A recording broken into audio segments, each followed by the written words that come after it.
This morning in Living Healthy, brought to you by Brown Medicine. March is Colon Cancer Awareness Month, and here to share some preventable tips with us is Dr. Holman, Chief Medical Officer of Brown Medicine. Good morning. Thank you for having me. Thanks for joining us. A lot of times we hear the word cancer, and it might have some negative connotation to it. We want to know right off the bat, is this a beatable, preventable cancer? Absolutely. Colorectal cancer is something that we really very much want nobody to die from anymore. And the way we do that is by screening people for early disease or pre-disease so that we can prevent them from having advanced illness, which is much more difficult to treat. But still, there are treatments. We're going to get to those screenings in just a moment. Has the pandemic impacted how those are operated? Or? Well, unfortunately, for a lot of cancers, people delayed screenings because they were afraid to get it. Yeah. And that's problematic. People did present with later, more advanced illness in all diseases. For us, for the screenings that we do at our endoscopy center, we just cut back a little bit when the pandemic first started so we could understand what was going on. We also had equipment and supply problems initially, but then we were able to resume things and offer our services to people. So we really want people to catch up on those screenings that they may have gotten behind on. What age do you recommend folks start those screenings? Well, one of the new things is that the U.S. Preventative Services Task Force, these are the people that make recommendations about screening and prevention, they have lowered the age of screening for colorectal cancer to 45, and that's for normal risk people. So if you have higher risk, certain conditions, certain family history, you may even need to begin earlier. You should talk to your doctor about that. Right, that might be something that the direction that they're pointing you in, given your age and your medical history. Like you said, everyone's case is their own. Now, most people dread the preparation part of this screening. Can you tell us about it? Is that the worst? Is that the worst of it? Well, it probably is the worst of it, given that the screening is very simple and very easy to do.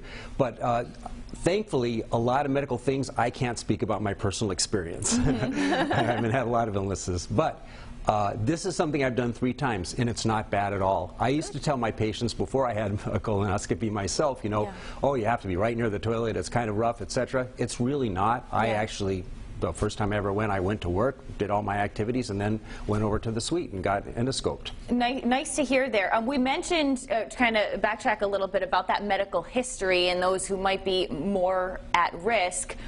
Are there any other factors for people that might be more at risk for colon cancer? Well, despite a medical history or family history? Sure. Well, there are factors, but I think the important thing to remember is that everybody's at risk. Okay.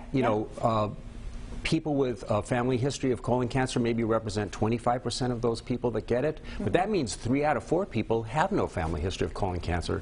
So, and the diseases that put you at highest risk are relatively infrequent. Okay. So I think the goal is that everybody starting at age 45 needs to get screened. Yeah, and then what are the symptoms that go along with it? Maybe even prior to a screening, is there something that we might be experiencing internally that might make us think, let me go get that checked? Or well, you really don't want to wait for symptoms with colon cancer, because that usually means it's pretty advanced disease, which is going to make it much more difficult to treat.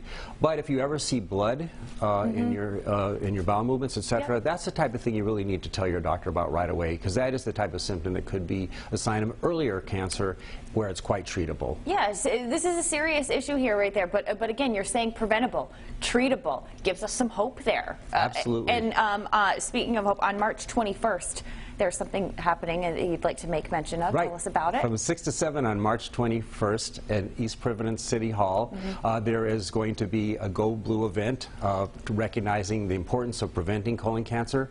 It's also going to recognize those survivors, to remember those that have been lost to colon cancer, and to support those that are undergoing treatment. They're going to have a giant colon there. That's not my idea. I don't know what it's going to be like to walk through a giant colon. It'll get your attention. That's right.